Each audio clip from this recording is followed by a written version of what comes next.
வாங்க ஃப்ரெண்ட்ஸ், இன்னைக்கு நம்ம மஞ்சள் பூசணிக்காயை வச்சு ஒரு சூப்பரான மசாலா செய்யலாம். எல்லாரும் விரும்பி சாப்பிடுவாங்க. அதுக்கு நான் ஒரு கடாயில கைப்பிடி அளவு வேர்க்கடலையை சேர்த்து நல்லா வறுத்து எடுத்துக்கோங்க. அதே கடாயில 3 டேபிள் ஸ்பூன் அளவுக்கு தேங்காய் துருவல் சேர்த்து நல்லா சிவக்க வறுந்து வந்ததும் 2 மிளகாய் வத்தல், கொஞ்சம் கருவேப்பிலை சேர்த்து அதையும் ஒரு பரட்டு பரட்டி ஆற வச்சு வேர்க்கடலையோட சேர்த்து நல்லா அரைச்சு வச்சுக்கோங்க.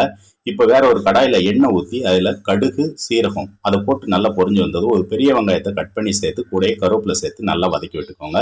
இப்போ வெங்காயம் வதங்கி வந்ததுக்கு அப்புறம் கட் பண்ணி வச்ச பூசணிக்காயை சேர்த்து நல்லா வதக்கி விடுங்க. ஒரு 2 நிமிஷம் நல்லா வதக்கி விட்டுட்டு கொஞ்சமா தண்ணி, தேவையான உப்பு போட்டு ஒரு பரட்டு பரட்டி மூடி போட்டு ஒரு 5-6 நிமிஷத்துக்கு வேக விடுங்க. ஒரு பாதி வேக்காடு வெந்ததுக்கு அப்புறம் கொஞ்சமா மஞ்சப்பொடி, 1 டீஸ்பூன் வத்தப்பொடி, 1 டீஸ்பூன் மல்லிப்பொடி, 1 டீஸ்பூன் அளவுக்கு குழம்பு மிளகாய் போட்டு நல்லா பிரட்டி விட்டு மூடி போட்டு திரும்பவும் 2-3 நிமிஷம் வேக விடுங்க. இப்ப நல்லா வெந்து வந்ததுக்கு அப்புறம் நம்ம வறுத்து அரைச்ச வேர்க்கடலை பொடியை தூவி கூடயே மல்லி இலையும் தூவி இறங்கினீங்கன்னா சூப்பரான பூசணி மசாலா